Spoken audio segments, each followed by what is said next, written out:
Tax जो होता है वो आपकी ऑपरेटिंग भी होती है और कैश भी होती है, फिर भी हम उसे एडजस्ट करते हैं। क्योंकि इनडायरेक्ट मेथड में हमारे पास जो एक्सप्रेशन होता है वो होता है net profit before tax extra ordinary. इसलिए हमें क्या करना पड़ता है, आफ्टर टैक्स की फिगर को उठा के उसे बिफोर टैक्स करना पड़ता है। इस टैक्स डिडक्टेड ऑलरेडी, बिफोर करने के लिए उसे ऐड बैक करते हैं।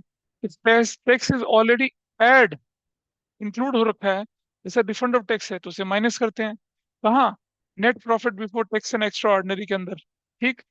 और उसके बाद सबसे नीचे जब हम चलते हैं, कहाँ? कैश जनरेटेड फ्रॉम ऑपरेशन, यानी कि इस जगह पर अगर आप टैक्स का ट्रीटमेंट देखेंगे तो टैक्स के ट्रीटमेंट का बड़ा सिंपल सा फंडा, कोई इन्फॉर्मेशन ना गिवन हो आपके पास, यहाँ इस जगह पे हियर, यहाँ क्या कर रहे हैं आप? ऐड कर रहे हैं क्या? Provision for tax. ठीक है, करंट ईयर का कैपिटल गेन और डिविडेंड को मिला के, और यहाँ पर आप क्या माइनस कर रहे हैं? रिफंड ऑफ टैक्स को माइनस करते हैं। फिर फिर जब आप ऊपर चले जाते हैं, कहा कैश जनरेटेड फ्रॉम ऑपरेशंस में, वहां टैक्स को माइनस करते हैं रिफंड एडजस्ट करने के बाद।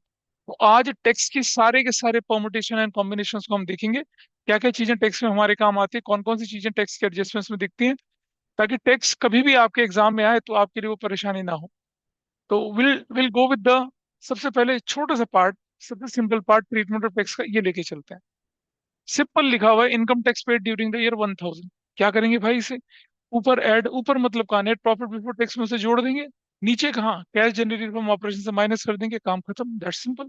पहला केस। कोई दिक्कत है? फर्स्ट केस है, जस्ट ओपन द पेज, जो वाला तुम्हारा था, ये चला गया। ठीक है, टैक्स का ये ट्रीटमेंट बना। थोड़ा और आगे चलते हैं। अब अगर आपके पास क्वेश्चन में क्या दे रखा हो कि income tax paid during the year is 1000, तो कोई बात नहीं। अगर क्वेश्चन में कोई क्लैरिटी ना हो तो जो इनकम टैक्स होगा उसको क्या माना जाएगा? वो कौन सा वाला माना जाएगा? ऑपरेटिंग वाला माना जाएगा। तो ये वाला जो इनकम टैक्स है, ये कहाँ दिख रहा होगा आपको? देखो, ऐड कर दिया इनकम टैक्स ये वाला, माइनस कहाँ कर दिया? कहाँ? Cash generated from operating activities, यहाँ से माइनस कर दिया, ट्रीटमेंट खत्म। लेकिन अगर आपके पास आ जाए कैपिटल गेन टैक्स, तो क्या करेंगे आपको? इसको भी आप क्या करेंगे? यहीं पर ऐड करेंगे ऐसे, और माइनस कहाँ से करेंगे? इन्वेस्टिंग से माइनस करेंगे। ये भी आसान। अगर आपसे बोले डिविडेंड टैक्स है तो कहाँ करेंगे? इधर ही ऊपर ही ऐड करेंगे डिविडेंड टैक्स ये वाला, माइनस कहाँ करेंगे? फाइनेंसिंग से। That treatment is done. पता चल गया? बच्चा क्या गलती करता है? इन सबको ऑपरेटिंग में तो ऐड करता है, ऑपरेटिंग से ही माइनस कर देता है, विच इज रॉन्ग। सिर्फ ऑपरेटिंग वाला ऑपरेटिंग में प्लस और ऑपरेटिंग से माइनस होगा। कैपिटल गेन वाला और डिविडेंड वाला, ये दोनों ऑपरेटिंग में तो जोड़ेंगे, लेकिन इन्वेस्टिंग और फाइनेंसिंग से रेस्पेक्टिवली माइनस होंगे, जहां का होता है। So this treatment is fine with everybody. इस पर कोई डाउट किसी का? आइए देखते हैं नंबर 3 यहाँ। Before I proceed for this, आइए जरा मैं एक चीज दिखाता हूँ आपको। गवर्नमेंट ऑफ इंडिया क्या करती है? गवर्नमेंट ऑफ इंडिया हर तीसरे महीने पे नोटिस निकालती है, department of income tax.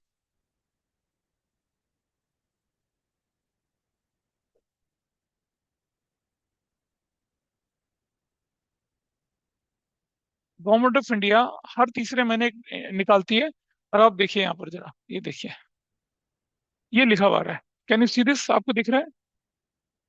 Advance tax due date का ऐलान किया जाए, ये देखो, दिसंबर 15, pay your advance tax, pay your advance tax.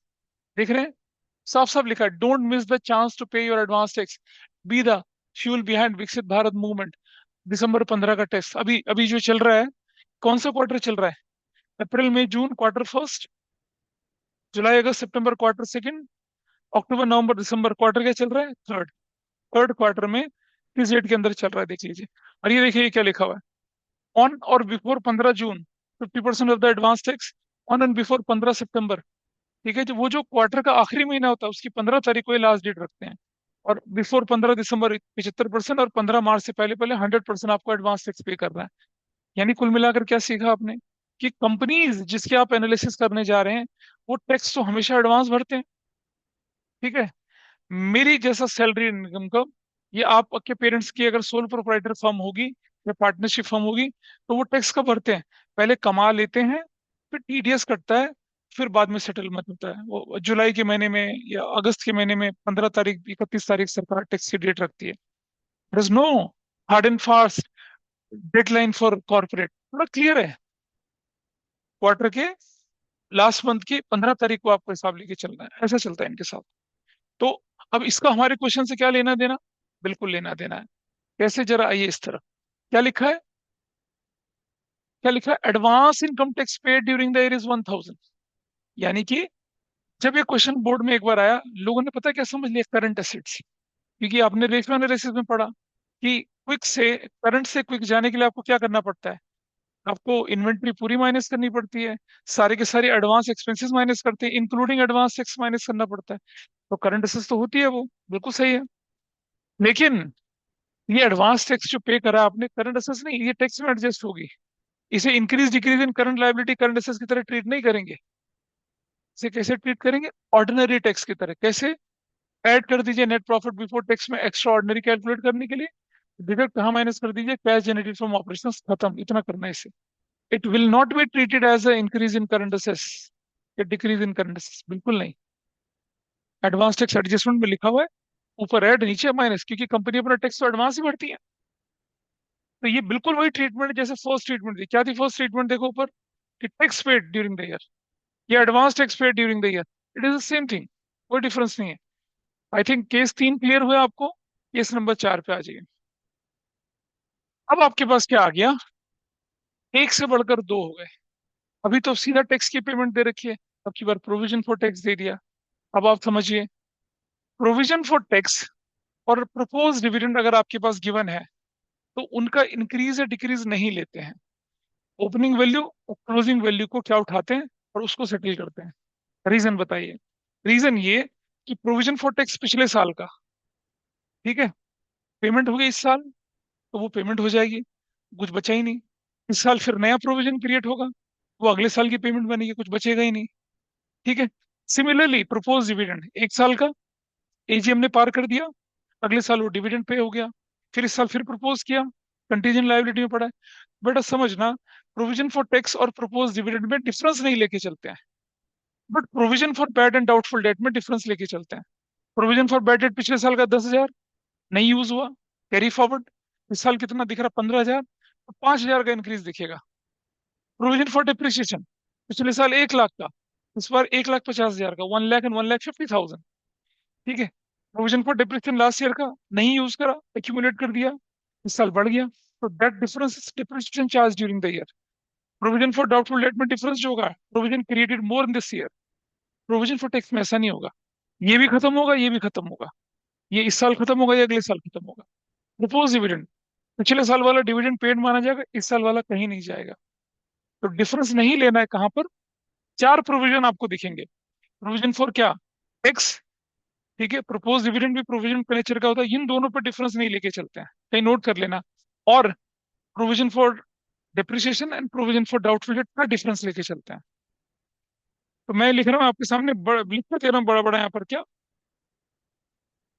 In case of provision for tax and proposed dividend, ठीक है, difference between difference between current year and previous year will not be considered. नहीं लेना उसका डिफरेंस। लेकिन क्या होगा? इन in case of, एक minute रुक जाओ, provision for doubtful debts and provision for depreciation, only difference will be considered, difference will be considered। तो बोलो क्या कहना चाहती हूँ? बोल रहा है कोई बच्चा? करते क्यों नहीं है कि डिफरेंस क्यों नहीं अभी लेते? अभी इतनी देर पहले मैंने क्या बोला? अभी वही तो समझाया था मैंने। I think you are not there in the class. मैंने भी समझाया आपको कि प्रोविजन फॉर टैक्स पिछले साल का प्रोविजन जो होता है वो इस साल पेमेंट हो जाता है, तो कुछ बचा ही नहीं। ओके। बता रहा हूँ, not to be considered, not to be considered. Provision for depreciation जो होता है और प्रोविजन फॉर डाउटफुल डेट होता है, ये अगर यूज हुए तो हुए, नहीं यूज हुए तो कैरी फॉरवर्ड हो जाते हैं। लेकिन प्रोविजन फॉर टैक्स यूज होगा ही एसेंशियली, भाई या तो कम होगा या ज्यादा होगा। कम होगा तो और देना पड़ेगा, ज्यादा होगा तो रिफंड मिल जाएगा।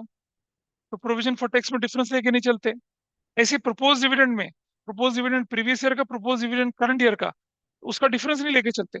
क्योंकि प्रपोज डिविडेंड प्रीवियस ईयर का जो है वो क्या कहलाएगा, इस साल डिविडेंड की पेमेंट कहलाएगी। प्रपोज डिविडेंड करंट ईयर का तो कंटीजेंट लायबिलिटी का पार्ट बना हुआ है। तो दोनों इंडिपेंडेंट आइटम है। तो provision for tax and propose dividend अपने आप में इंडिपेंडेंट आइटम्स है। अब आप देखिए इस जगह पे, ये नोट हो गया, ये नोट किया किसी ने? अब आप देखिए यहाँ पर, यहाँ आ जाइए इस जगह पे। You can see this with the help of an example. यहाँ ये 15,000 रुपए का क्या हमारे पास है, प्रोविजन फॉर टैक्स है। तो अब देखिए, ये ओपनिंग प्रोविजन फॉर टैक्स है 15,000 का, और ये क्लोजिंग प्रोविजन फॉर टैक्स है 20,000 का। ये लास्ट ईयर का प्रोविजन था, इसका मतलब ये करंट ईयर की पेमेंट होगी। तो वो जो माइनस करते हैं ना, माइनस, कहाँ माइनस करते हैं उसको, जिससे माइनस करते हैं, किधर से माइनस करते हैं उसको, कैश जनरेटेड फ्रॉम ऑपरेशन से। यहाँ यहाँ माइनस करते हैं। ये 15,000, वो 15,000 कहाँ माइनस होगा, deducted from cash generated from operating activities, वहां से माइनस होगा, नीचे से माइनस होगा। और प्रोविजन फॉर टैक्स कहाँ जाएगा, इट विल बी एडेड, कहाँ, net profit before tax and extra ordinary item में जाके जुड़ेगा। क्योंकि जो करंट ईयर का प्रोविजन है, करंट ईयर के प्रॉफिट से तो निकलेगा, प्रॉफिट से निकला तो ऐड बैक करना है। और ये पिछले साल के प्रॉफिट से निकला था, तो पिछले साल ऐड बैक हुआ था, लेकिन इस साल में आके इसकी एसेंशियली पेमेंट होगी। अगर आप प्रोविजन फॉर टैक्स बना रहे हैं इस साल, तो अगले साल उसकी पेमेंट होनी ही होनी है। प्रपोज डिविडेंड अगर आप इस साल बना रहे हैं तो अगले साल पेमेंट होनी ही होनी है। लेकिन प्रोविजन फॉर डाउटफुल डेट के साथ ऐसा नहीं है, प्रोविजन फॉर डेप्रिसिएशन के साथ ऐसा नहीं है। प्रोविजन फॉर डेप्रिसिएशन कब कम होगा, जब मशीन बिकेगी। नहीं बिकेगी तो पड़ा रहेगा, कैरी फॉरवर्ड होगा आगे।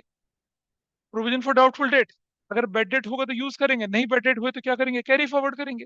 हाँ, एक कंडीशन हो जाएगी, all the debtors are good, है ना, उसको मैं लास्ट में बताऊंगा कि ऑल द डेटर्स गुड हो जाए तो क्या करना है। लेकिन अभी नहीं, टैक्स का डिविडेंड के बाद बताएंगे क्या होना है उसका। ऐसा हो सकता है ना, पार्टनरशिप में पढ़ते थे all the debtors are good, तो प्रोविजन फॉर डाउटफुल डेट तो बेकार हो गया। इसलिए क्या करना है, I think this part is okay. जब ओपनिंग प्रोविजन आ जाए, क्लोजिंग प्रोविजन आ जाए, तो कैसे हैंडल करना है, ऐसे हैंडल करना है। ठीक है, थोड़ा और आगे चलते हैं जरा। अब आपके पास आता है प्रोविजन फॉर टैक्स अकाउंट। जैसे हमने प्रोविजन फॉर डेप्रिसिएशन अकाउंट बनाया था, हियर गोस प्रोविजन फॉर क्या, टैक्स अकाउंट। इसके, ये प्रोविजन फॉर टैक्स अकाउंट जो होता है आपके लिए, ये क्या होती है, liability. This is basically, nature क्या है इसका, इसका नेचर है एक लायबिलिटी, लायबिलिटी साइड का आइटम है लायबिलिटी। लायबिलिटी नेचर का होता है। Debit side will show decrease negative side, credit side will show increase positive side. इसीलिए ये जो होता है ये वाला, ओपनिंग बैलेंस इस तरफ रखा जाता है, क्लोजिंग बैलेंस इस तरफ रखा जाता है। ठीक है। अब या तो आपके क्वेश्चन में provision for tax made during the year given है, अगर प्रोविजन फॉर टैक्स गिवन है तो ये फिगर यहाँ रखेंगे आप, तो क्या निकल आएगा आपके पास, ये निकल आएगी आपके पास क्या, tax paid during the year balancing figure है। वैसा वर्षा भी हो सकता है। अगर आपके पास टैक्स पेड गिवन है ड्यूरिंग द ईयर, तो क्या निकाल सकते हैं, provision for tax made during the year निकाल सकते हैं। और दो चीजें यहाँ आपकी कैश फ्लो में ऐड होंगी, ऊपर प्रोविजन फॉर टैक्स पर ऐड होगा, और टैक्स पेड नीचे माइनस होगा। रिफंड कैसे होता है अगले एग्जांपल में समझाऊंगा। This is fine. तो जब आप दो लोग थे, देर इज नो प्रॉब्लम। अभी देखिए ये सॉल्यूशन दिखा रहे हैं यहाँ पर, इसका देखिए, ये आपके पास एग्जाम्पल नंबर 5 है। शॉर्ट टर्म प्रोविजन है, ये देखो इस तरफ short term provision, you will find here. ये रहा क्वेश्चन आपके पास, दिस इज द क्वेश्चन। ऐसा है, देखिए अब हम क्या कर रहे हैं, आराम से देखिए, बिल्कुल आराम से देखिए व्हाट वी आर डूइंग। ये मेरे पास ओपनिंग फिगर 20,000 की, आई प्लेस 20,000 यहाँ, ठीक है जी, कोई दिक्कत किसी को। ये मेरी क्लोजिंग फिगर 30,000 की थी, कहाँ प्लेस कर दिया, 30,000 यहाँ प्लेस कर दिया। Income tax paid during the year, अगर income tax paid during the year है तो मैं कहाँ चला गया, डेबिट साइड में क्या लिख दिया, income tax paid during the year. Total करा तो कितना आया, 35,000। इस तरफ रखा तो कितना है, 35,000। 15,000 क्या निकल आई, मेरी बैलेंसिंग फिगर निकल आई। ये 15,000 क्या है, provision for tax made during the year. इसे कहाँ जाना है, it will be included in operating में प्लस। ये कहाँ माइनस होना है, ऑपरेटिंग से माइनस हो जाना है। और ये जो ओपनिंग और क्लोजिंग थे, इनका कोई यूज नहीं है, दे आर यूजलेस नाउ। दो चीजों का इफेक्ट निकाला, निकल गया। अब आप देखिए जरा, क्या सोल्यूशन में लिखा हम लोगों ने यहाँ पर, ऑपरेटिंग एक्टिविटी में 15,000 ऐड करा, प्रोविजन फॉर टैक्स बोल दिया करंट ईयर का, और ये 5,000 कहाँ से माइनस किया, यहाँ से इनकम टैक्स पेड करके माइनस कर दिया। सिंपल, दैट वाज क्या, केस नंबर कितना था, 5 था। आपके नोट में लिखा, लिखने की जरूरत नहीं है, जो करना होगा वो मैं बताऊंगा। प्रोविजन फॉर टैक्स से रिलेटेड किसी बच्चे की कोई क्वेरी हो तो मुझे बताइए, जो ऑनलाइन में बैठे हैं आज majority. Anyone is having any problem इसको अकाउंट को बनाने में? It's a pure liability side item. जैसे प्रोविजन फॉर डेप्रिसिएशन तो वैसे ही अकाउंट है। Credit side will show increase, debit side will show decrease. ऐसा। पीछे से बता बेटा, पीछे रजत, पता चल रहा है कुछ? अबे तुम यहाँ देखो इसको, इसको देखो। वहां क्या देख रहे हो तुम? ये क्या फिगर रखी है हमने? अच्छा, ये क्या फिगर रखी है? क्लोजिंग। ठीक है जी। ये क्वेश्चन में क्या गिवन है? क्या है एडजस्टमेंट? कहाँ दिखेगा? तो जब, और हमने पिछले क्वेश्चन में क्या बताया था आपको, इधर जब हमने फॉर्मेट बनाया था तो क्या बोला था?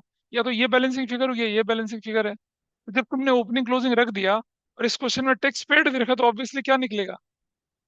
प्रोविजन फॉर टैक्स निकलेगा। ये कहाँ जाएगा? ऑपरेटिंग में प्लस, वो कहाँ जाएगा? ऑपरेटिंग में माइनस। यही तो क्या है इस क्वेश्चन में, देखो यहाँ पे। That is what we have done here. ये क्या किया, देखो आपके सामने सॉल्यूशन है। ऑपरेटिंग में ऐड किया और लेस कहाँ से कर दिया? ऑपरेटिंग से माइनस। ऐड किया net profit before tax extra ordinary में, माइनस कहाँ से किया? हाँ, कैश जनरेटेड फ्रॉम ऑपरेशन से माइनस किया। नंबर 6। इसे अपने आप करो जरा, इसे करो अपने आप। Solve this yourself.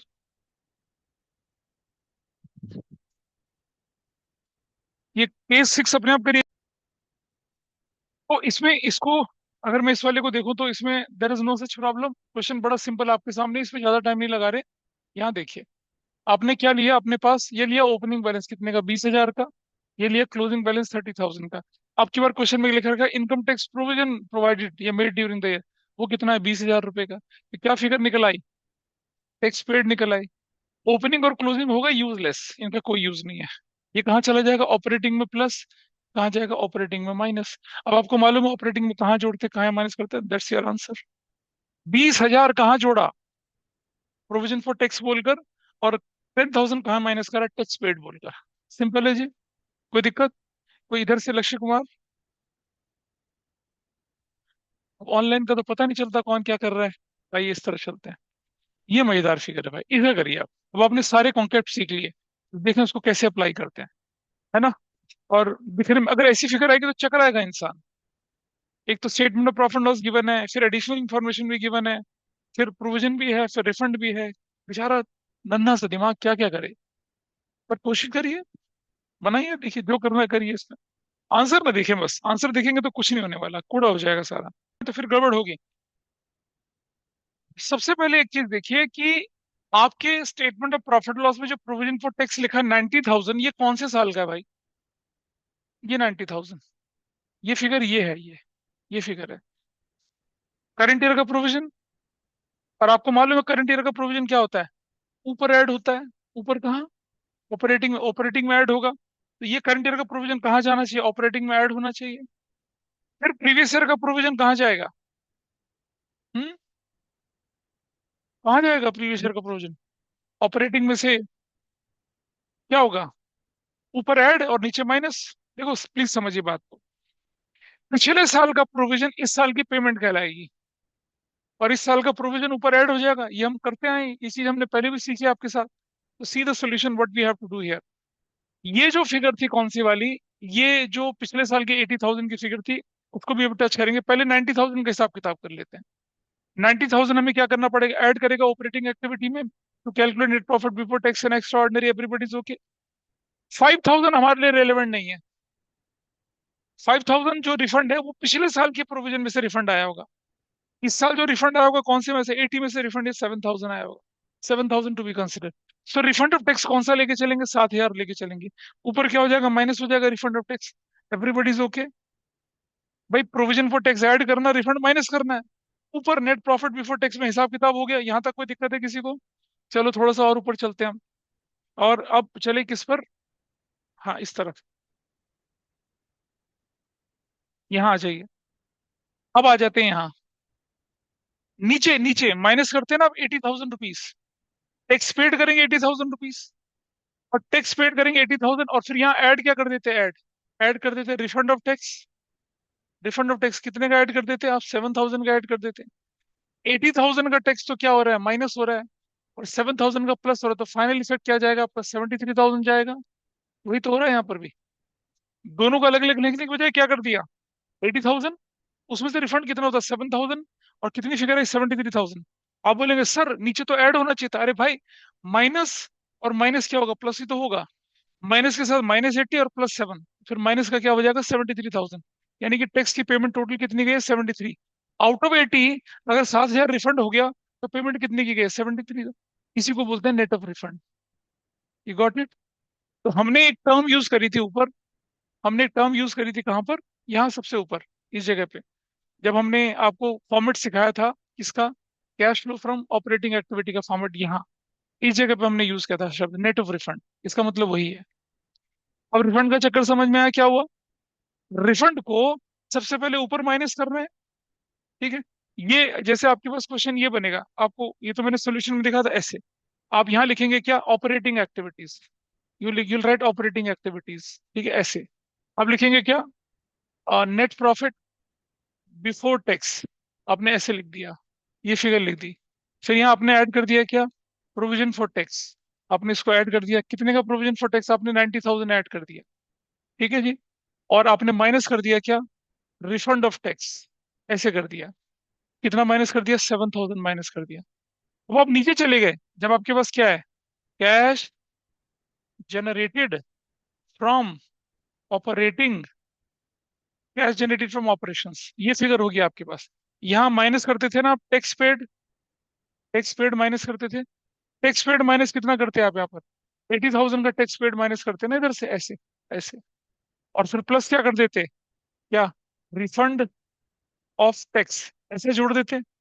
वो कितने का होता है रिफंड ऑफ टैक्स, 7,000 का प्लस होता।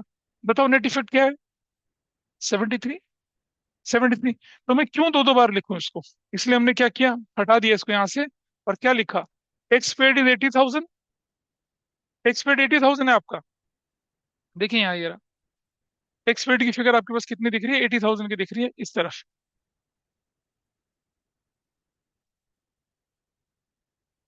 यहाँ 80,000 इज योर टैक्स पेड, ये है तुम्हारा टैक्स पेड की फिगर, 80,000। ये नीचे माइनस होगा, ऊपर ऐड होगा, रिफंड ऊपर प्लस होगा, तो क्या होगा नीचे माइनस। नीचे माइनस कैसे कर रहे हैं, ऐसे माइनस कर रहे हैं, माइनस कर दिया 7,000, तो ऊपर फाइनल इफेक्ट कितना है 73,000 का है, और ब्रैकेट में रख दिया उसको। तो ये कहलाता है, इसको कहते हैं नेट ऑफ रिफंड। 80,000 में से 7 तो रिफंड हो गया, तो मेरा कैश का आउटफ्लो कितने का हुआ, 73,000 का। ऊपर हमारा 90 है, और ऊपर हम क्या कर रहे हैं, बिफोर टैक्स जाना है, इसलिए जो टैक्स हमने माइनस किया तो उसे ऐड बैक कर रहे हैं प्रॉफिट में से, और जो रिफंड हमारे प्रॉफिट में जुड़ गया उसे माइनस कर रहे हैं। लेकिन इसके इफेक्ट को नलीफाई करना होता है, तो ऊपर अगर प्लस है तो नीचे माइनस, और ऊपर माइनस है तो नीचे क्या, प्लस। तो लोगों को लगता है यार ये ऊपर माइनस हुआ नीचे भी माइनस हुआ, लेकिन माइनस थोड़ी हुआ, अरे माइनस माइनस प्लस ही तो हुआ। This is refund of tax. इसमें गलती करते हैं लोग। तो रिफंड ऑफ टैक्स क्लियर है कैसे करना है। अब आप मत सोचिए कि क्या करना है, आप ऊपर माइनस कर दीजिए, और यहाँ टैक्स की पेमेंट में से माइनस करके दिखाइए, मतलब ऊपर भी माइनस करो नीचे भी माइनस करो, वो ऑटोमेटिकली क्या होगा, ऊपर माइनस से नीचे प्लस का इफेक्ट आएगा। इसे रिफंड ऑफ टैक्स कहा जाता है। And this is your treatment, कौन सा वाला, दिस इज योर ट्रीटमेंट, ये वाला, ये आपका ट्रीटमेंट था, ठीक है जी। तो कहाँ क्या क्या करना था वो हमने सीख लिया यहाँ पर।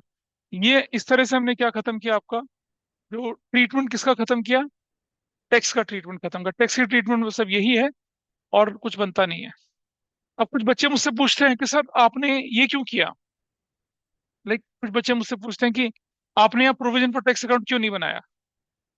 तो यहाँ 2 से 3 हुए नहीं कभी भी। कैसे, ओपनिंग टैक्स और क्लोजिंग टैक्स, और ये क्लोजिंग टैक्स तो ये प्रोविजन फॉर टैक्स करंट, ये क्या था, एट द ईयर एंड था, वो तो यही वाली फिगर थी। अगर ये फिगर अलग होती कुछ, अंडरस्टैंड, ये ओपनिंग टैक्स 80 का और ये क्लोजिंग टैक्स 90 का है, और अगर यहाँ लिखा रहता provision for tax made during the 60,000, तो फिगर बदल गई। इसका मतलब क्या हुआ कि प्रोविजन फॉर टैक्स से फिर टैक्स पेड निकालना पड़ता। लेकिन क्या था, ये फिगर दोनों सेम थी, मतलब क्लोजिंग बैलेंस जो है वो क्या है, करंट ईयर का प्रोविजन, और कुछ है ही नहीं, इसलिए। लेकिन अगर यहाँ डिफरेंस होता तो फिर हमारी चीजें बदल जाती, फिर हमें देखना पड़ता कि फिर हमें अकाउंट बनाना पड़ता। अभी नहीं बनाया अकाउंट, क्योंकि इट इज मैचिंग। यहाँ थोड़ा सा भी डिफरेंस, 85 75 1,10,000 होता, तो ये ओपनिंग बैलेंस या क्लोजिंग बैलेंस, फिर ये प्रोविजन मेड और फिर टैक्स पेड निकल आता। लेकिन ऐसा नहीं करा हम लोगों ने, क्योंकि इट इज मैचिंग, इसीलिए। ठीक है ना, जैसे आप लोगों ने कोशिश करी थी कि भाई चलो प्रोविजन अकाउंट बनाते हैं, नहीं बनाना था इसमें, वो रीजन दिख रहा है आपको। है ना, बिकॉज इट इज मैचिंग, इसलिए कर रहे हैं ऐसा। आइए इस तरफ चलते हैं। ये अब आपके पास आएगा treatment of dividend. Before we go for the treatment of dividend, चलिए पढ़ते हैं इसका थ्योरेटिकल एस्पेक्ट्स क्या है, which is very important from CUET point of view. क्या क्या चीजें आपके पास चल रही हैं। डिविडेंड जो है वो आपका वो पार्ट ऑफ प्रॉफिट है which is distributed by company amongst the share holders. इसको दो तरह से पे किया जाएगा, दो टाइप का, एक को कहते हैं क्या इंटरिम डिविडेंड, और एक को कहते हैं प्रपोज या final dividend. Interim is propose in a same year, paid in the same year, propose is paid in a 1 year, subject to approval of the AGM. Once AGM approves it, जो जिस साल approve होता है उसके साल के आखिर में अगले साल होती है, उसके अगले साल वो फिर वो पेबल बनता है। हालांकि यहाँ मैंने दो चीज लिखी है, लेकिन यहाँ तीन चीजों का डिस्कशन करूंगा मैं। इंटरिम का भी करूंगा, प्रपोज का भी करूंगा, और एक डिविडेंड पेबल का भी करूंगा।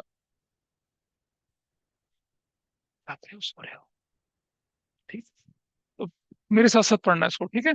और देखिए यहाँ पर क्या चल रहा है। सेक्शन 123, ये सब सेक्शन 3 कंपनीज एक्ट इस पे लगता है, और ये इंटरिम डिविडेंड से रिलेटेड है। ठीक है। बोर्ड ऑफ डायरेक्टर में declare interim dividend during the financial year any time during the period from the closure of financial year till holding of annual general meeting. AGM से पहले पहले ये सब करते हैं।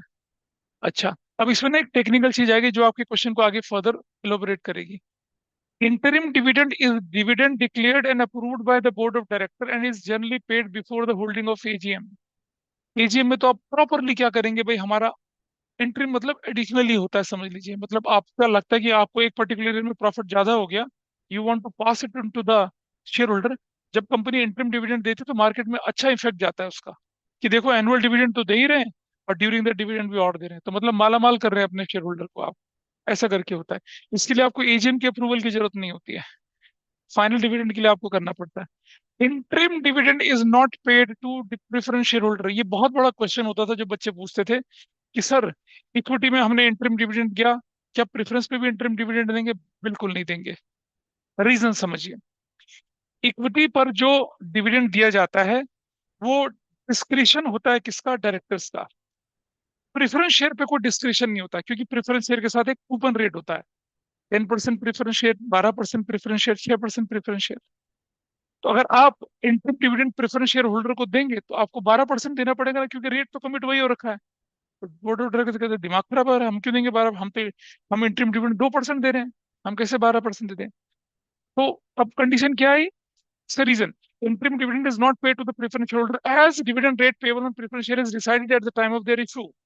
अगर 12% प्रेफरेंस शेयर है तो dividend is paid to preference shareholder at a fix rate of 12% on a paid up capital. उससे ज्यादा देंगे नहीं, ना उससे कम देंगे।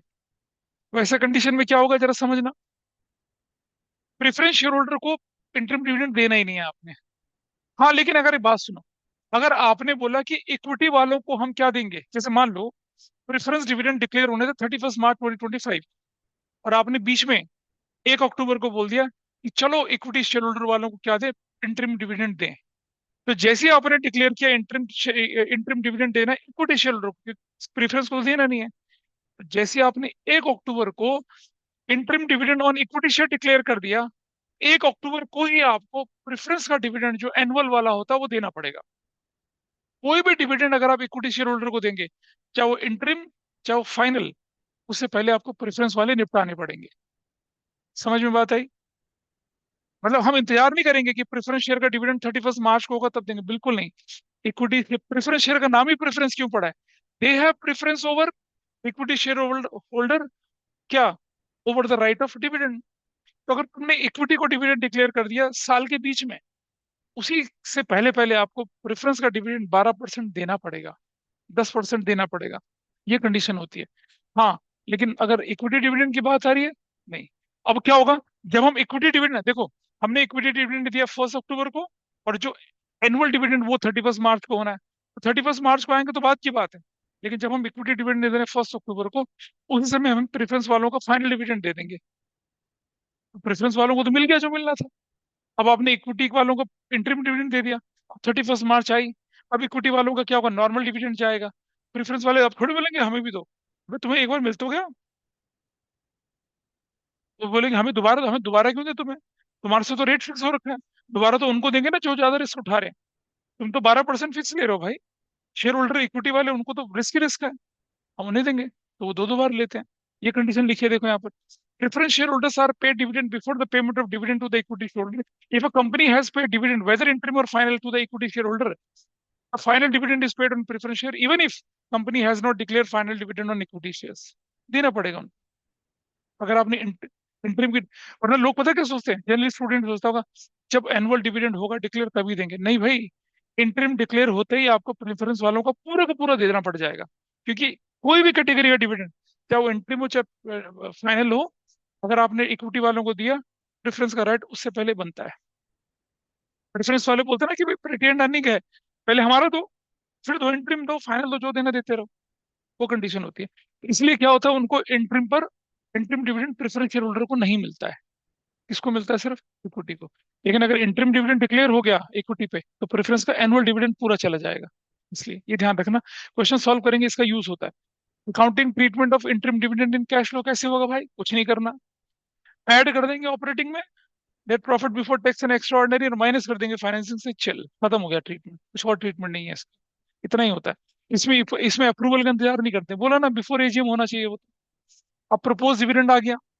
प्रपोज डिविडेंड क्या होता है? Dividend propose by the board of director and declare or approval by the share holders in the AGM. Entry में कोई एजीएम इंटरिम डिविडेंड में किसी शेयर होल्डर की अप्रूवल नहीं चाहिए होती है, डायरेक्टर ने डिसाइड करा और दे दिया। ये पूरा स्ट्रक्चर तरीके से करता है। अकाउंटिंग स्टैंडर्ड 4 क्या कहता है? There is a heading contingencies and event occurring after the balance sheet date. Proposed or final dividend is not to be provided in the books of accounts unless it is declared approved by the shareholder in the AGM। ये हम पढ़ के आए हैं chapter 1 में, आराम से पढ़ के आए थे इसको हम लोग, प्रपोज डिविडेंड का चक्कर। और फिर क्या होगा? So it is shown as a contingent liability in the notes to accounts in the year which it relates, उस साल में जाएगा। In the absence of any information to the contrary, it is assumed that proposed dividend of previous year क्या होगा, has been declare at the AGM in the current year and it is due for the payment. और current year का तो कहाँ जाएगा? Contingent में। तो current year का प्रपोज डिविडेंड जो होगा वो क्या होगा? वही ऊपर ऐड होगा, वही नीचे जाके क्या होगा? माइनस। ऊपर कहाँ ऐड होगा? नेट प्रॉफिट बिफोर टैक्स में ऐड करेंगे propose dividend, interim dividend. Minus कहाँ करेंगे? फाइनेंसिंग एक्टिविटी के आउटफ्लो में, इंटरिम डिविडेंड और कौन सा डिविडेंड? क्या ये वाला डिविडेंड, इक्विटी वाला। और अगर प्रेफरेंस भी है, प्रेफरेंस को इसके साथ एसेंशियली आपको प्लस और माइनस करना पड़ेगा। वो मैं क्वेश्चन करके दिखाऊंगा अभी, दिखेगा। Not able to understand this point. Treatment of propose dividend in the current year in cash flow statement, no effect of the current year का प्रीमियम। और मैंने बोला था डिफरेंस लेके नहीं चलना है, तो करंट ईयर तो बेकार हो गया। प्रीवियस ईयर वाले को क्या करना है? ऑपरेटिंग में ऐड करना, फाइनेंसिंग से क्या करना, माइनस करना, काम खत्म। फिर मैंने कहा तीसरी चीज भी बताऊंगा आपको, क्या? ट्रीटमेंट ऑफ अनपेड डिविडेंड या डिविडेंड पेबल। वो जब हम केस 6 करेंगे पेज नंबर 12, वहां बताऊंगा इसका ट्रीटमेंट, उस तरफ देखेंगे उसको, ठीक है? तो चलिए अभी छुटके छुटके केस करना शुरू करते हैं। यहाँ देखिए case number 1, this is your case number 1। Dividend paid during the year 3000, क्या करना है भाई? ऊपर ऐड और नीचे माइनस। ऊपर कहाँ?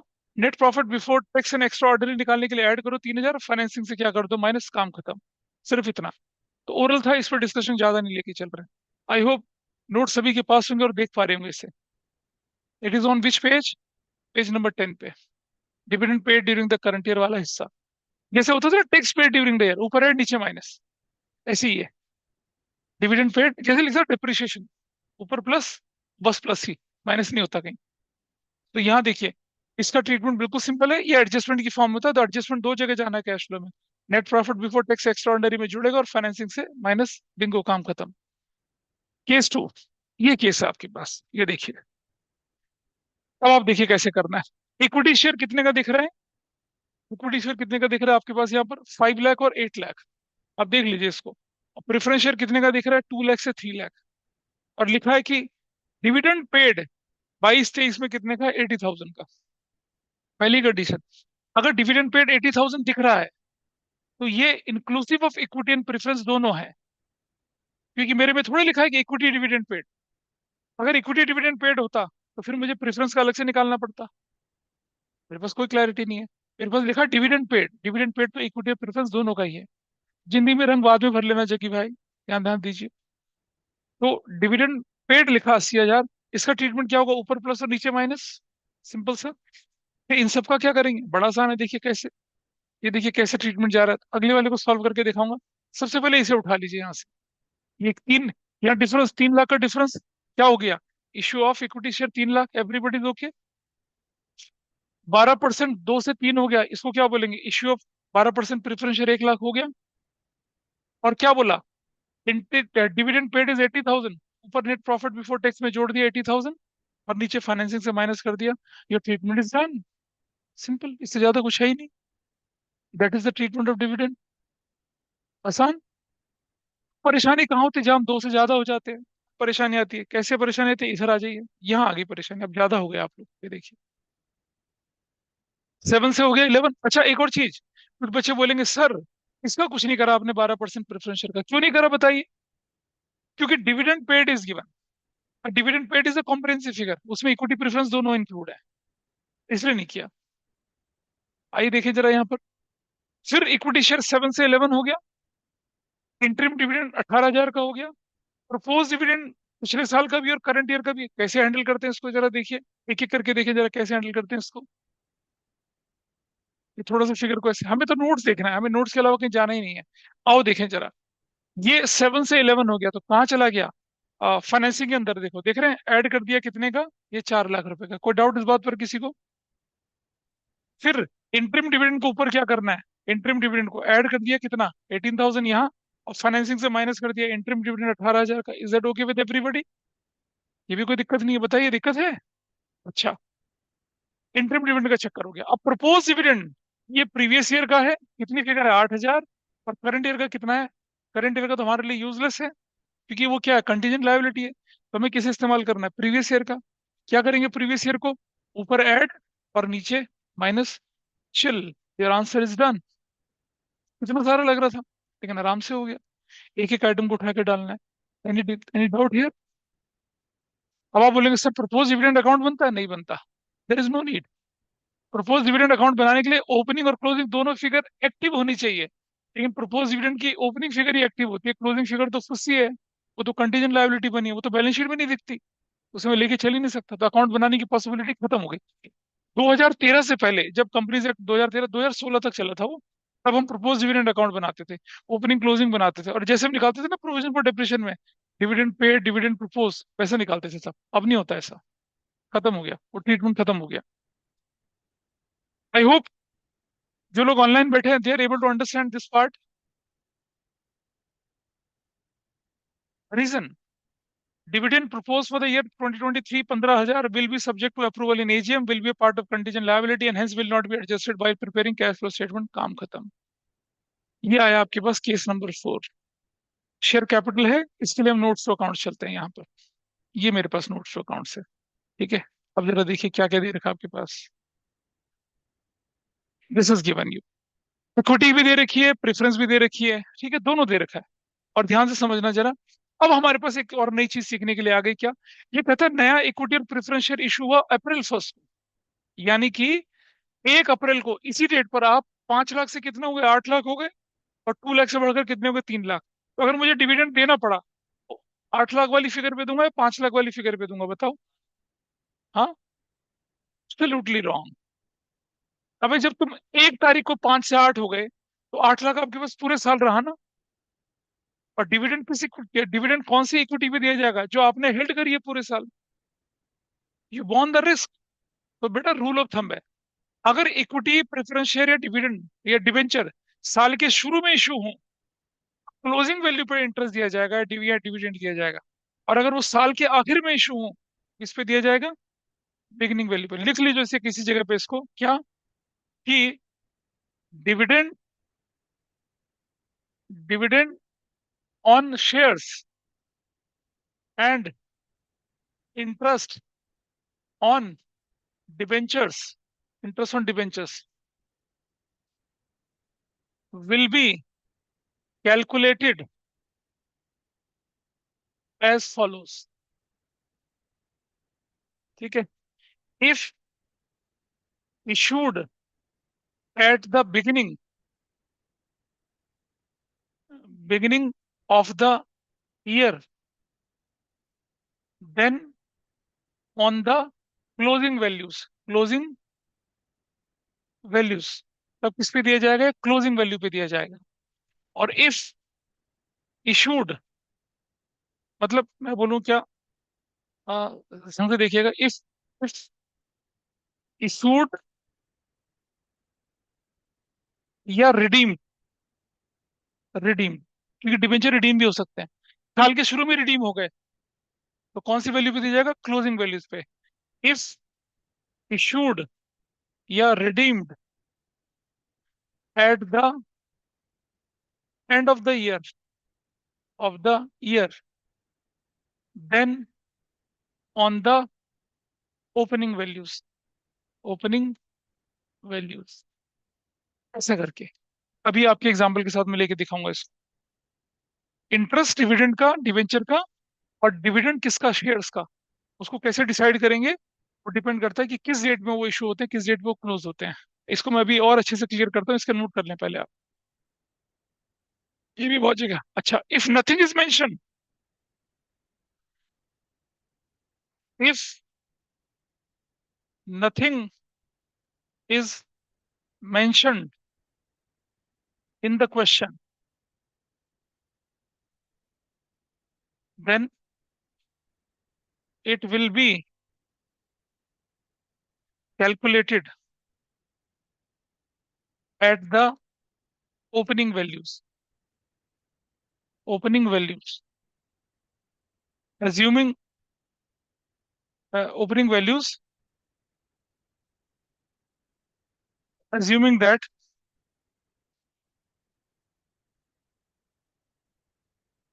assuming that shares या debentures were issued या redeemed, issued या redeemed at the issued या redeemed कौन सी डेट पे भाई, at the end of the year, at the end of the year, ये मान के चलेंगे आप, अगर क्वेश्चन में क्लैरिटी नहीं है। लेकिन इसके भी बिगड़े हुए वर्जन दूंगा मैं आपको, लेकिन अभी नहीं, बाद में देंगे। और इंटरेस्ट ऑन डिबेंचर को सबसे लास्ट में कैलकुलेट करेंगे, eight the end of the year, eight the end of the year, eight the end of the year, ऐसा करेंगे। ठीक है जी। अब आप देखिए इस क्वेश्चन के अंदर, अब जरा देखिए कि क्या दिखा, नोट कर लिया सब ने ये? इधर देखिए। अब मुझे बताइए कि हमने क्या बोला, कब इश्यू होंगे ये, कब बोला क्वेश्चन में, क्या बोला गया, देखो इधर जरा।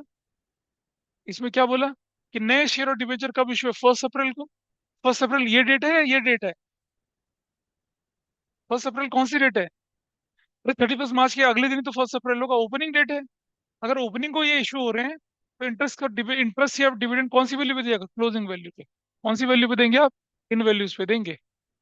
इन वैल्यूज पे कैसे देंगे जरा देखिए। सबसे पहला काम क्या करेंगे आप, ये उठाओ 5 to 8 लाख, क्या हुआ आपका ये इक्विटी शेयर्स, देखिए कैसे हो रहा है। ये वैल्यू लेते हैं ऐसे,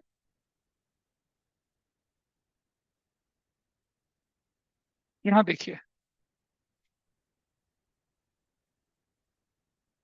आओ देखें। 5 से 8 लाख इक्विटी शेयर में, इश्यू ऑफ इक्विटी शेयर, ये थी 3 लाख, क्लियर हो गई। और चले आगे। फिर प्रेफरेंस शेयर 2 से 3 हो गया तो क्या हो गया, issue of preference share 2 lakh हो गया, ये वैल्यू खत्म, काम खत्म। फिर आगे क्या हुआ देखिए आपके पास, न्यू इक्विटी प्रेफरेंस, ये इंफॉर्मेशन एडजस्टमेंट नहीं है। Dividend paid on equity share 6% है ना? तो इक्विटी शेयर का 6% किस, कौन सी वैल्यू पे, 5 लाख पे या 8 लाख पे? कौन सी वैल्यू पे निकलेगा? 8 लाख पे। 8 लाख का 6% कितना होगा, 48। 48 ऊपर ऐड कर दिया, 48 माइनस कर दिया, इज दैट ओके? क्लियर हो गई? और क्योंकि आपने इक्विटी को डिविडेंड दिया तो भाई प्रेफरेंस को भी देना बनता है। प्रेफरेंस पे रेट कितना, 12%। कौन सी वैल्यू पे दी जाए, क्लोजिंग वैल्यू पे कितना, 36,000। ऊपर 36,000 ऐड किया, नीचे 36,000 माइनस किया, हो गया क्वेश्चन। ऐसे डिविडेंड ट्रीट होते हैं। और यही भी रूल में सिखाया था आपको कि अगर आपने इक्विटी पे डिविडेंड दिया तो प्रेफरेंस पर भी देना पड़ेगा। और अगर मैं यहाँ पर बोलता dividend on equity share is 6%, मैं लिखता सिर्फ डिविडेंड इज 6%, तो वो डिविडेंड किसका माना जाता, इक्विटी का माना जाता। तब भी तो इक्विटी, क्योंकि प्रेफरेंस का तो रेट क्लियर है, उसमें अगर एडजस्टमेंट भी दे रखा होगा तो भी रेट प्रेफरेंस का तो जो डॉक्यूमेंट में लिखा वही देंगे, तो भी हम इक्विटी पे कैलकुलेट करते हैं। अगर डिविडेंड पेड 1 लाख लिखा रहता तब प्रेफरेंस में थोड़ी लिखते।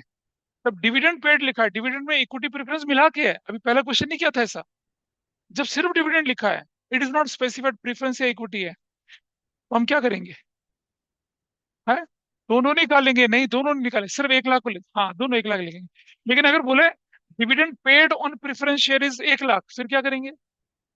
फिर कैलकुलेशन नहीं करेंगे, फिर 1 लाख को प्लस माइनस करेंगे, और इक्विटी पे डिविडेंड निकालेंगे नहीं, क्योंकि उसका रेट तो हमें मालूम ही नहीं है।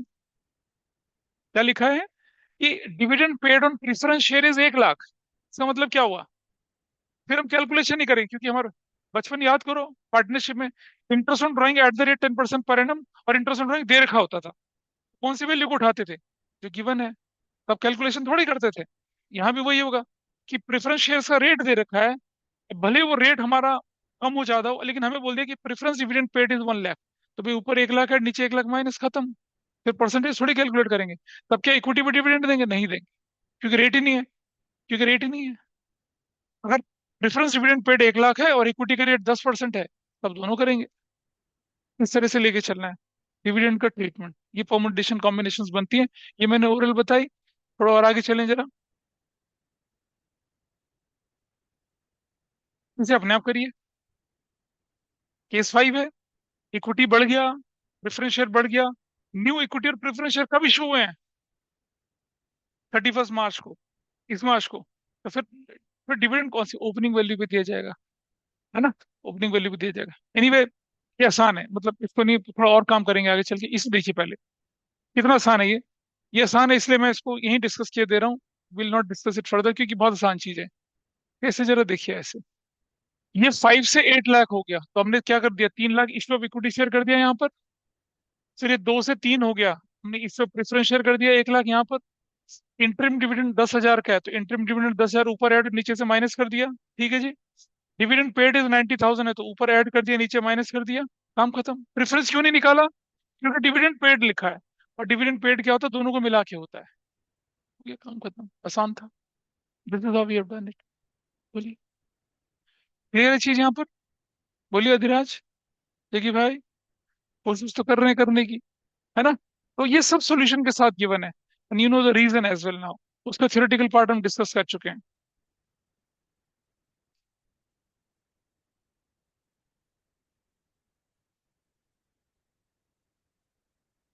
ओ, केस नंबर 6 याद है? क्या बोला था मैंने? कि डिविडेंड पेबल का ट्रीटमेंट कब करेंगे? अपने नोट्स में करेक्शन कर लें एक बार। यहाँ शायद शेयर कैपिटल लिखा हुआ है, एक हल्का सा करेक्शन करना है अपने नोट्स में इस जगह पे। आपके नोट्स में इक्विटी शेयर कैपिटल की जगह डिविडेंड पेबल लिख लीजिए। यहाँ लिख लीजिए डिविडेंड पेबल या अनपेड डिविडेंड। अरे रख लेना फिर भी। यहाँ लिखो, कहाँ गया वो? इसे काट के लिखिए, dividend payable slash unpaid dividend. हाँ, काट दो उसको। शेयर कैपिटल लिखा है, काट दीजिए। अगर आपके पास नोट्स पड़े होंगे तो नोट्स में आपके पास यहाँ पर इक्विटी शेयर कैपिटल लिखा हुआ है, उसे काट के लिख दीजिए डिविडेंड पेबल या अनपेड डिविडेंड। अब इसे करके दिखाइए मुझे। इक्विटी भी है, प्रेफरेंस भी है, स्टेटमेंट ऑफ प्रॉफिट लॉस भी है, डिविडेंड पेबल भी है। कैसे करेंगे इसे? करके देखिए। और क्या क्या चीज अब हमें क्या निकालना है? ऑपरेटिंग में और फाइनेंसिंग में क्या इफेक्ट जाएगा वो दिखाना है। ट्राई करिए इसको अपने आप, और इस पे इंपॉर्टेंट लगाना। ये बुक्स में दिखेगा नहीं आप। यहाँ एक चीज सीखने हैं आपने, before I proceed for the concept, एक नया कंसेप्ट। कंसेप्ट नया क्या मतलब? पुराना कंसेप्ट है। ठीक है, जरा देखना। हमने बोला इंटरेस्ट इज पेड,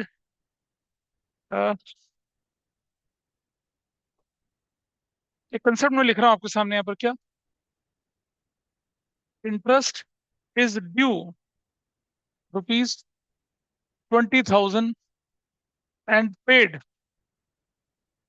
ओनली ₹18,000।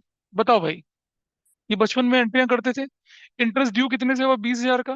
पे कितना करा आपने? सिर्फ 18,000 का पे करा। चलो जी, तो मेरी एंट्री बनती है क्या? इंटरेस्ट अकाउंट डेबिट, तो 20,000 से। टू, कैश या बैंक कितने से बनता है? कैश या बैंक कितने से बनता है?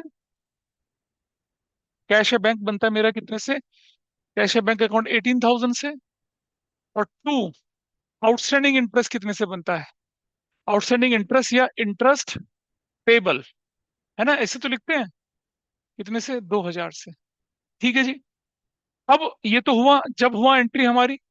फिर ईयर एंड पे क्या होने वाला है? ईयर एंड पे profit and loss account debit to interest. कितने से लिखा जाएगा इंटरेस्ट? पूरा 20,000 से या 18,000 से? बताओ कितने से लिखा जाएगा? पूरा 20,000 से। Is it okay? ये कंसेप्ट होता है rule principle. Record transaction when it has taken place irrespective of cash settlement. मेरा 20,000 का इंटरेस्ट ड्यू हो गया था, मैंने उसे डेबिट किया। अब जितना पे हुआ तो कैश किया, नहीं पे हुआ तो लाइबिलिटी बना ली। और साल के आखिर में इंटरेस्ट, चाहे वो पे था चाहे नहीं पे था, उसको प्रॉफिट एंड लॉस से क्या कर दिया? डेबिट कर दिया। क्लियर है जी? अच्छा, यहाँ आ जाइए। इक्विटी शेयर की वैल्यू कितनी है? 10 से लेकर कितनी हो गई? 12 लाख हो गई।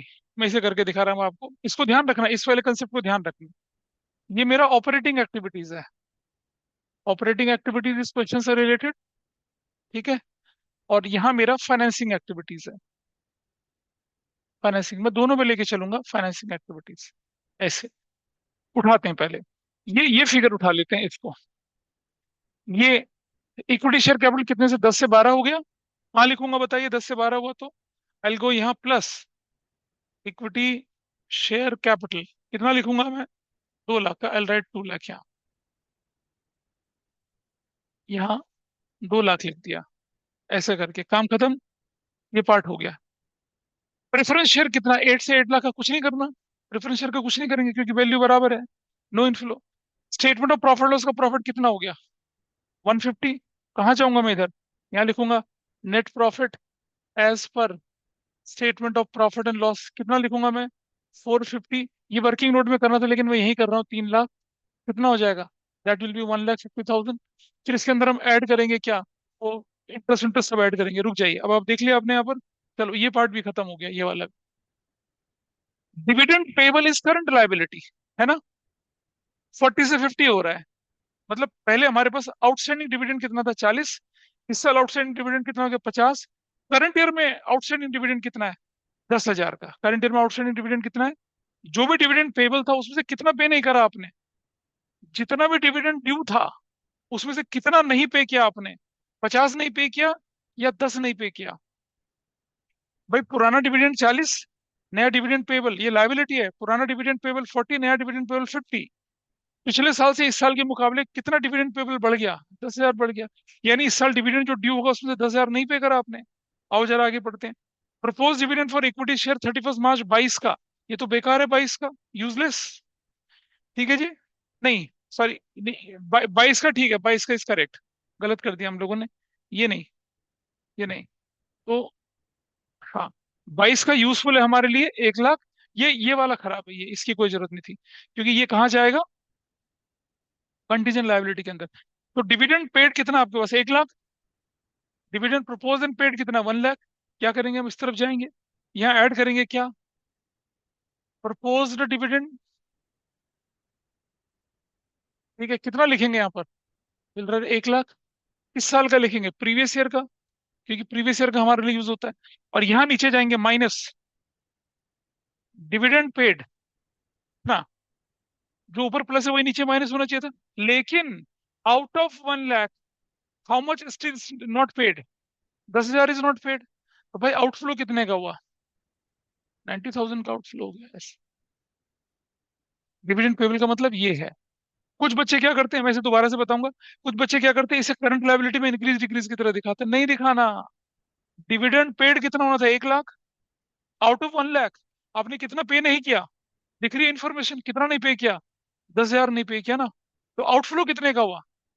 1 लाख -10। आउटफ्लो कितने का आपके पास यहाँ पर? आउटफ्लो आपके पास 90,000 का है। तो आप बोलेंगे सर ऊपर 1 लाख क्यों जोड़ा? है ना? ऊपर 1 लाख क्यों जोड़ा? So here is the reason क्यों जोड़ा। डिविडेंड क्या कहते हैं, डिविडेंड एक्रूड तो हो गया था ना पूरा 1 लाख का। अब चाहे पे करो ना पे करो, प्रॉफिट में से तो कितना माइनस हुआ होगा? प्रॉफिट से कितना माइनस हुआ था? 1 लाख ही माइनस हुआ था ना, एज पर एक्रूअल प्रिंसिपल। चाहे पे हो ना पे हो, तो जो माइनस हो गया था उसे तो एड बैक करना था, तो ऊपर हमने एड बैक कर दिया।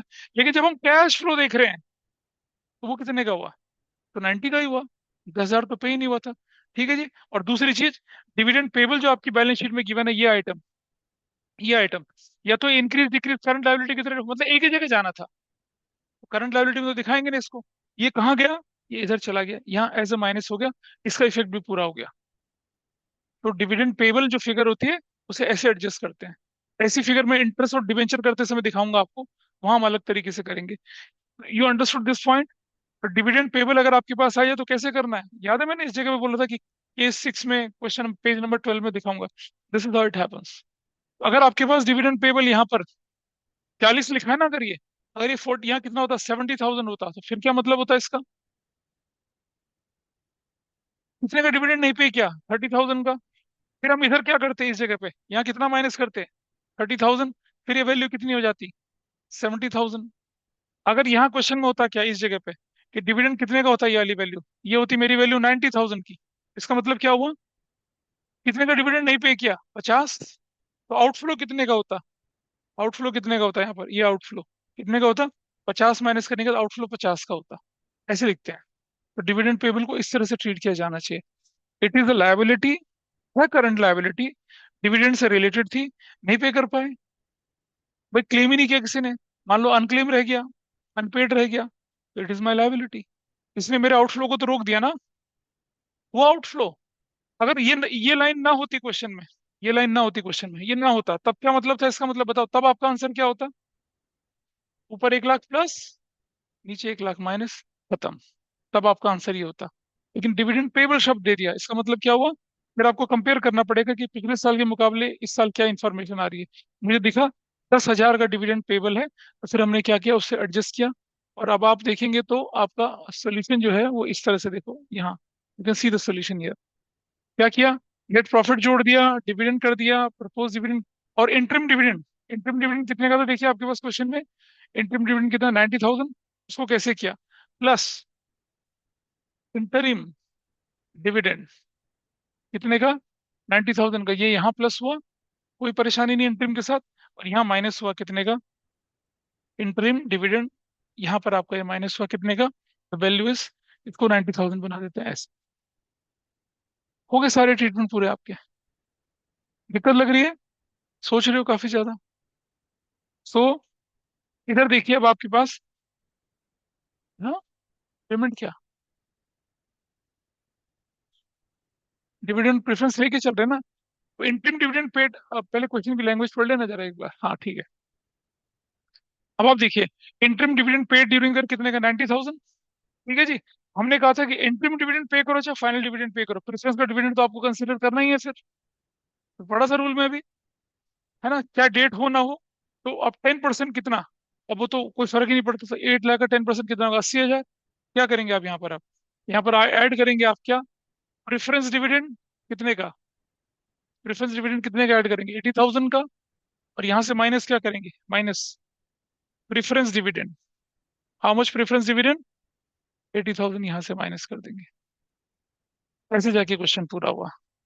तो डिविडेंड का ट्रीटमेंट अब आप इसके नोट्स में भी देख लें अगर, तो यू कैन सी हियर, ये देखिए, वो आपने प्रेफरेंस का डिविडेंड लिखा, प्रपोज डिविडेंड लिखा 1 लाख का, इंटरिम डिविडेंड लिखा आपने यहाँ पर, ये खत्म कर दिया। और जब आप यहाँ चले गए फाइनेंसिंग में, तो क्या किया आपने, इक्विटी शेयर का इशू लिखा, प्रेफरेंस शेयर का डिविडेंड लिखा, डिविडेंड 1 लाख में से 10 माइनस करके दिखाया, और इंटरिम डिविडेंड आपने दिखाया, काम खत्म। That's how you have done it. ठीक है जी। चलिए, अब एक छोटी सी चीज और देखते हैं जरा। आई होप ये बात समझ में आई होगी सबको जो हमने किया। यहाँ आइए जरा आपके पास,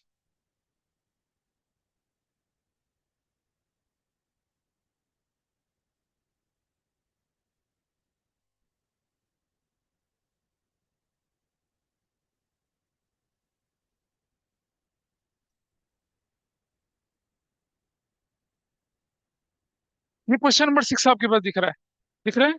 बैलेंस शीट मर्करी लिमिटेड की थी, इक्विटी शेयर है, प्रेफरेंस शेयर है, सरप्लस है, अनपेड डिविडेंड दिख रहा है? कर सकते हो? करके दिखाओ इसे। इसमें तो बोला क्या कि cash, net profit before extra ordinary भी दिखाना है, तो आप ऑपरेटिंग और फाइनेंसिंग दोनों दिखाओगे। बनाओ, करो सॉल्व, बुक का 6 क्वेश्चन है ये, सॉल्व करिए इसे। मैं इसको प्लस माइनस यहीं पर करके देख लेते हैं क्या क्या होना चाहिए था, देखिए। सबसे पहले ये जो 8 लाख, 8 लाख का इक्विटी शेयर का कुछ नहीं होना इसमें, it is useless. 6 lakh, 6 lakh का कुछ नहीं होना, ये भी बेकार है। Surplus statement of profit loss कितना दिखेगा आपका, वो 3,20,000 दिखेगा आपका, कहाँ पर ऐड कर देंगे, इस जगह पे। अगर मैं बोलूँ तो इसी वाले क्वेश्चन में लेके चलूँ तो क्या हो जाएगा, यहाँ कितना लेके चलूंगा मैं इस जगह पे, हाउ मच आई टेक, 3,20,000 लेके चलूंगा ऐसे, ऐसे ठीक है। और ये सारी वैल्यूज यहाँ से हटा देते हैं, अगर इधर से यहाँ से हटा देते हैं, तो ये जो इक्विटी शेयर की वैल्यू क्या हो जाएगी, नील। प्रेफरेंस शेयर का तो कुछ हो ही नहीं रहा है यहाँ पर, ठीक है। अनपेड डिविडेंड 20,000 का, इसका हिसाब करेंगे अभी। आइए देखते हैं, प्रपोज डिविडेंड और इक्विटी शेयर 23-24। तो ये 2 लाख तो बेकार है आपके लिए। आपको काम की चीज कौन सी है आपके लिए, सिर्फ 160। 160 को क्या करना पड़ेगा आपको इधर, ये have to add propose dividend 160 यहाँ, है ना। और आपको प्रपोज डिविडेंड जो है वो यहाँ पर आया था ना, डिविडेंड ये रहा, ये रहा डिविडेंड, कितने का डिविडेंड था ये, इट वाज 160। और माइनस पेबल कितना है, ये देखो क्वेश्चन है, पेबल कितना है, 20,000, minus 20,000। What is your final outflow, 1,40,000 is your final outflow. ऐसे चला गया, ये पार्ट भी हो चला, यानी कि ये हमने कर दिया। इंटरिम डिविडेंड 40,000 का इक्विटी शेयर्स पर है, तो क्या करेंगे, इंटरिम डिविडेंड 40,000 का यहाँ ऐड कर देंगे, इट इज देयर। और इंटरिम डिविडेंड यहाँ 40,000 क्या कर देंगे, यहाँ से माइनस कर देंगे, इट इज देयर, खत्म ये पार्ट भी। फिर आपके पास बचता है, क्योंकि हमने इंटरिम डिविडेंड इक्विटी को दिया है या फाइनल डिविडेंड इक्विटी को दिया, तो प्रेफरेंस को डिविडेंड देना पड़ेगा। ये रहा प्रेफरेंस डिविडेंड 10%, कितना हो जाएगा, 60,000। What right here, what right here, 60,000 यहाँ जाएगा, और क्या हो जाएगा, 60,000 यहाँ जाएगा ब्रैकेट में। That's your answer. बताइए कितना है, पहले मुझे पूरा करने दो। ये ठीक है या गलत है, यू गॉट योर आंसर और नॉट। अब बोलो क्या क्वेश्चन है। बिल्कुल नहीं बोला, तो मैंने आपसे कानून पढ़ा दिया आपको, मैंने क्या बोला, मैंने बोला आपसे कि इंटरिम डिविडेंड जो है वो प्रेफरेंस को जाएगा ही नहीं, क्योंकि उनको एक स्पेसिफिक रेट से जाता है, उससे अलग हट ही नहीं सकते आप। मान लिया मैंने इंटरिम डिविडेंड 2% दिया अपने शेयर होल्डर को, अब प्रेफरेंस वालों को बोला तुम भी 2%, वो तो कोर्ट ले जाएंगे मुझे, हमारी तो 12% की रेट, हमें 2% क्यों दे रहे हो। तो झंझट ही खत्म, उनको सीधा फाइनल डिविडेंड मिलेगा। लेकिन अगर आपने in between the year interim दे दिया, प्रेफरेंस देना ही पड़ेगा, उसका इंतजार नहीं करेंगे फिर कि ईयर एंड का, नहीं बिल्कुल देना पड़ेगा आपको, ऐसा ये कंडीशन है आपके पास। So that was your question number, कौन सा था ये। इधर ऑनलाइन में कर पाए इसको कोई लोग, कर पाए इसको।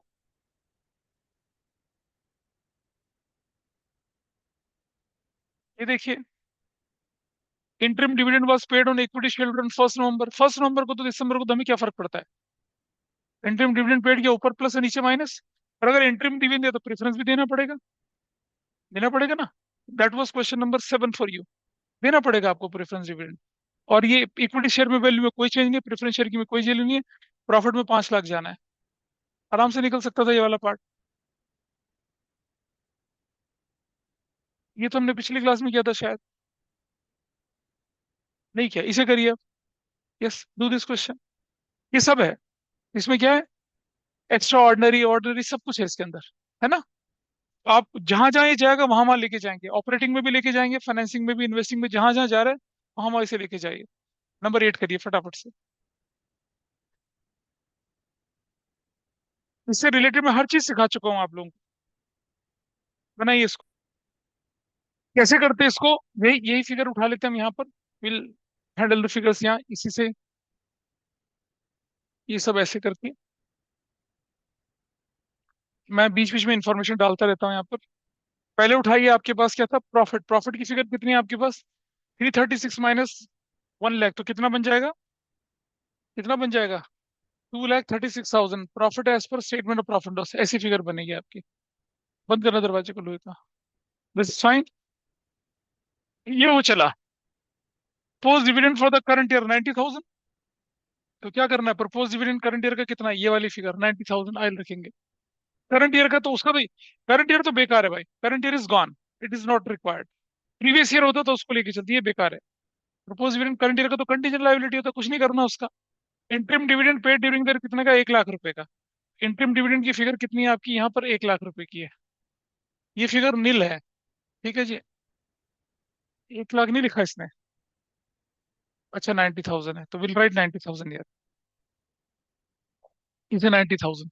अगर यहाँ 90,000 है तो फिर नीचे भी क्या हो जाएगा, ये इंटरिम डिविडेंड कितने का था यहाँ पर, इट विल ऑल्सो भी 90,000, ऐसे करके ब्रैकेट में ये खत्म कर दिया। और डिविडेंड पेड तो यहाँ नील होगा, ये तो होगा ही नहीं यहाँ पर, क्योंकि वो प्रीवियस ईयर का है। और चलें आगे, ट्रांसफर टू रिजर्व, याद है क्या करते हैं, प्लस प्लस प्लस प्लस ऊपर चलते हैं, तो यहाँ प्लस ट्रांसफर टू रिजर्व कितने की वैल्यू बोली है, 1 लाख की, ऐसे रिजर्व्स को हम ऐड कर देते हैं 1 लाख। यहाँ चला गया। और फिर बोले क्या, provision for tax made during the year कितना है, 1,50,000, है ना। तो will write provision for tax यहाँ। प्रोविजन फॉर टैक्स के लिए मुझे जगह बनानी पड़ेगी। I'll- ये हटा देते हैं यहाँ से। प्लस प्रोविजन फॉर टैक्स, कितने का बोले प्रोविजन फॉर टैक्स, 1,50,000 का, ठीक है। और माइनस यहाँ रिफंड ऑफ टैक्स लिखना पड़ेगा मुझे, कितने का। हाँ, ये रिफंड कितने का दिख रहा है क्वेश्चन में। रिफंड ऑफ टैक्स हमारे पास है, provision for tax made 150, refund of tax जो हमारे पास है वो 3,000 रुपए का है। 2 लाख कर रहा है। सरकार पे चूना लगाओगे क्या, 3,000 का यहाँ पर, ऐसे ऐसे किया। और चले थोड़ा सा आगे, तो loss due to earthquake. Loss due to earthquake क्या होगा, ये एक्स्ट्रा ऑर्डिनरी की तरह ऐड होगा। आप प्रोपोज प्रेफरेंस डिविडेंड भी आ गया, इंटरम डिविडेंड भी आ गया। जगह बची नहीं यार मेरे पास, चलो इसको थोड़ा सा हटा देते हैं यहाँ से। क्या करना पड़ेगा इसे यहाँ पर, प्लस करना पड़ेगा क्या, अर्थक्वेक, अर्थक्वेक वाला लॉस। कितने का था अर्थक्वेक का लॉस बताइए। अर्थक्वेक का लॉस था कितने का, 2 लाख रुपए का, तो we have to add it, 2 lakh यहाँ ऐड कर देंगे। अर्थक्वेक का लॉस यहाँ जोड़ा। और उसके बाद इंश्योरेंस प्रोसीड है ना ये, कितने की, इंश्योरेंस प्रोसीड 1 लाख रुपए की। इसको भी हम क्या करेंगे इधर, प्लस कर देंगे। नहीं, यहाँ माइनस करेंगे, इधर इधर माइनस करेंगे। इंश्योरेंस प्रोसीड, प्रोसीड कितने की थी वो, 1 लाख रुपए की, यहाँ से माइनस करेंगे। ठीक है। ये नीचे वाला हिस्सा हटा रहा हूँ मैं, इसका वहां कोई रूल नहीं है। नीचे वाले में जितना जाना था चला गया, नीचे वाले में जो हमने पहले लिखा था ना वो चला गया। अब ये सब निकलने के बाद ये तो मेरा क्या निकलेगा, net profit before tax extra ordinary निकलेगा। हाँ, ठीक, ये निकाला, लेकिन अगर अर्थक्वेक वाली ये दो वैल्यू ये कहाँ जाएंगी फिर। अब जैसे आपके पास ये टैक्स का प्रोविजन है, तो नीचे जब जाएंगे कैश जनरेटेड फ्रॉम ऑपरेशन से। हाँ देखो यहाँ, अगर मैं बोलूँ तो क्या, कैश जनरेटेड फ्रॉम ऑपरेशंस लिखेंगे, ऐसे ऑपरेशंस ऐसे लिखेंगे। और इसमें से माइनस कर देंगे क्या, टैक्स पेड। टैक्स पेड कितना लिखोगे बताओ अब आप, 1,50,000 का प्रोविजन है, उसी में से रिफंड माइनस कर देंगे, कितने का, व्हाट वाज द रिफंड, 3,000 रुपए का। अब आपकी फाइनल पेमेंट कितने की जाएगी, 147 की जाएगी। ये मैं बताना चाह रहा हूँ आपको, ठीक है। इसके बाद जब आप थोड़ा और नीचे जाते हैं, थोड़ा और नीचे जाएंगे तो क्या दिखेगा आपको, इसके नीचे थोड़ा सा और जाएंगे तो you will have one more figure. अब हमारे पास क्या आ गया, ये हमारे पास आ गया क्या, cash flow, cash flow before extra ordinary items लिखोगे ना ऐसे आप। वहां क्या करोगे अब आप, ये जो लॉस हुआ था, ये जो आपने यहाँ माइनस किया था, ये प्लस किया था loss, minus loss due to earthquake minus करोगे यहाँ पर। अर्थक्वेक का लॉस यहाँ से माइनस करोगे, what was the loss due to earthquake, 2 lakh का लॉस यहाँ से आप माइनस करोगे, ऐसे। और प्लस क्या करोगे, इंश्योरेंस प्रोसीड, वो कितने की थी, वो 1 लाख रुपए की यहाँ ऐड करोगे। ये है कहने का मतलब, ऑपरेटिंग में फाइनल इफेक्ट ऐसा जाएगा। हालांकि आपसे तो ये वैल्यू कैलकुलेट कराई थी ना, लेकिन operating effect, cash generated before operating activity करते थे ना हम लोग, कैश जनरेटेड फ्रॉम ऑपरेशंस, उसमें से टैक्स का रिफंड के साथ माइनस करते थे। फिर आता था cash flow before extra ordinary.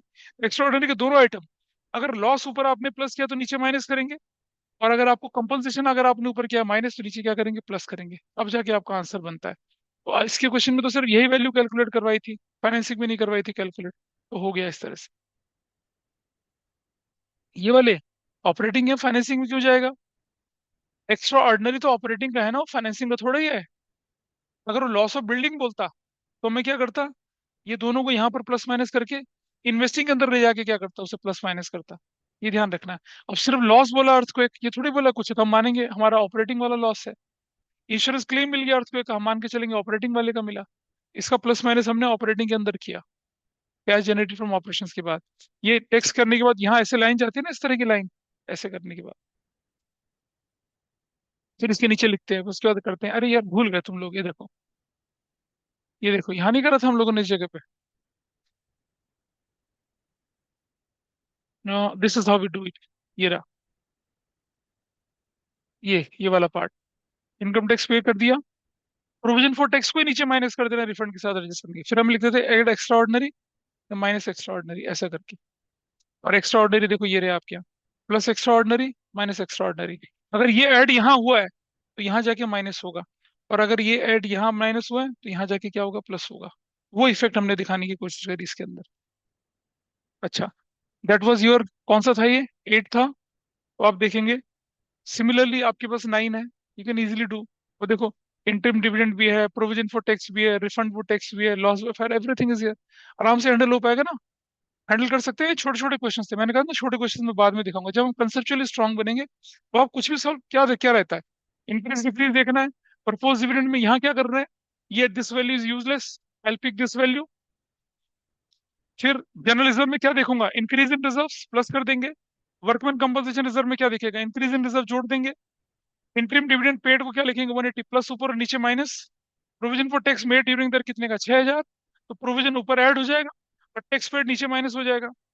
Refund of tax क्या होगा, ऊपर माइनस, नीचे टैक्स में से क्या हो जाएगा, एडजस्ट।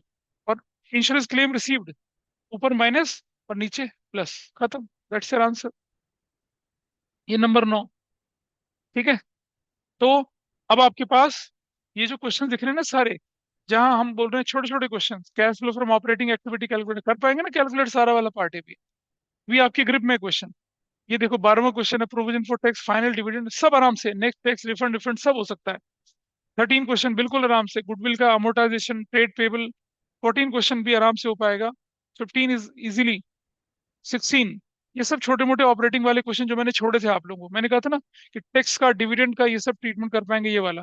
तो you have to do all these question, 18 question, 19 question, जहां जहां होते चले जाएं करते चले जाएंगे। और इन्हें करना जरूर है, 3 नंबर में आते हैं क्वेश्चन। और सीयूटी में यही क्वेश्चन आपका 1 नंबर का बन के आ जाएगा, लेकिन उसकी वैल्यू 5 नंबर की होती है। और ये करने के बाद जो अब हमारे पास बचता है, हम कौन से पेज पे पहुंच गए थे, we are here at this page, ये वाला। कुछ नहीं बचा अब तुम्हारा, थोड़ा सा ये छोटे मोटे ये एडजस्टमेंट रह गए हैं अब हमारे। डाउटफुल डेट के एडजस्टमेंट हैं। नहीं ये हो सकता है, मतलब पूछे ना पूछे, लेकिन you should be aware of this. तो नेक्स्ट क्लास में we are going to wind up this. अब कितना पेज रह गया हमारे पास, वी आर ऑन 11 पेज।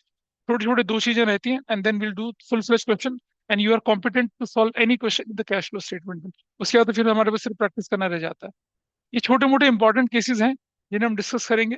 और उसके बाद मेरी तरफ से जो बताना था वो खत्म हो जाता है, फिर हमारी सिर्फ प्रैक्टिस रह जाती है। एक क्लास और लगेगी अगली, और उससे एक अगली, मतलब आज मंडे ना, इस वीक में हमारे वाइंड अप हो जाएगा हर तरह से। Then will start the rigorous round of revision, ये वाइंड अप होने के बाद। तो दैट्स ऑल फॉर टुडे। इसको करिए। लेकिन वो तभी पॉसिबल है यार, वो तभी पॉसिबल है जब आप क्या कर पाएंगे, पिछले छोटे छोटे क्वेश्चंस की प्रैक्टिस कर पाएंगे, क्योंकि ये छोटे छोटे क्वेश्चंस आपको कहाँ दिखेंगे, एज एन एडजस्टमेंट दिखेंगे। ठीक है। तो नोट्स को पढ़ लीजिए ढंग से, और इनको यूज, अच्छा अगली क्लास में जब आए तो आगे का पढ़ के आए थोड़ा सा, ताकि समझ में आएगा आपको। So we are winding up.